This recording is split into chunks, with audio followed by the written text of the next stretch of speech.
2010 Ford Transit Connect.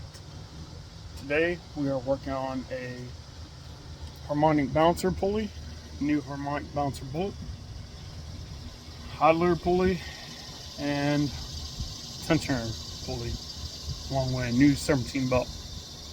Now, when this vehicle is running, you can see the harmonic bouncer wobbling back and forth. That is due to the rubber and the harmonic bouncer wearing out.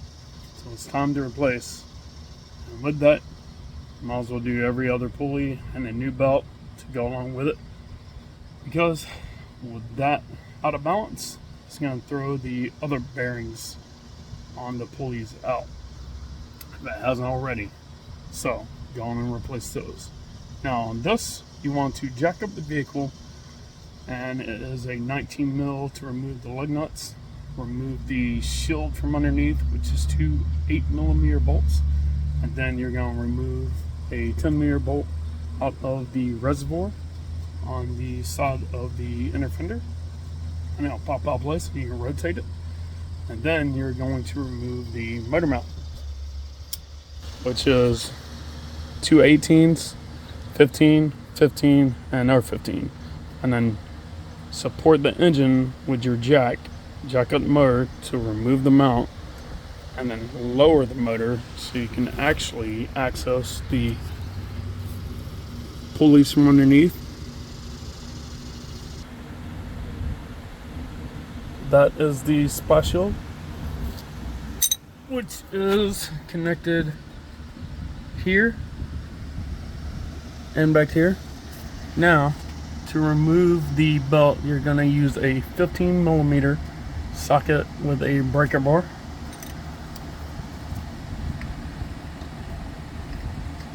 Get positioned.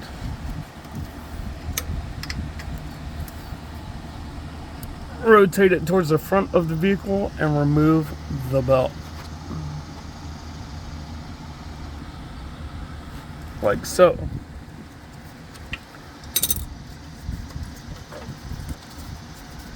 Take the belt completely off, annotate that you know of the belt routing, and you can either pull it all the way down or pull it from up top. Here,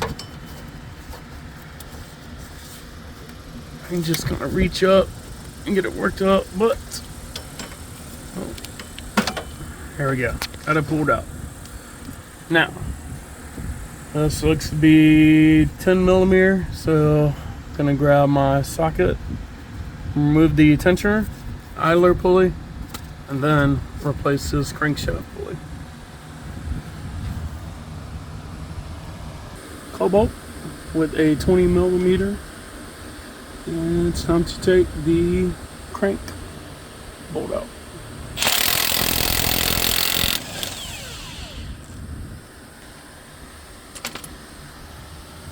Now it's time to put the pulley on and pull the harmonic bouncer off. Alright, so now we'll pull the harmonic bouncer off. Easy as 1, 2, 3. And we'll get the new one installed. So, a good idea, if you have it, is to take a bungee cord and wrap it around your breaker bar. That way it holds the belt tensioner out of the way. I've got this wrapped under the lower control arm, up to the tie rod, and back to the frame. And this one is adjustable. So I've got cinch tight. Now I'm going to get the brand new Serpentine belt routed, put the motor mount on, reservoir back in place, set the wheel back on, and send this vehicle on down the road.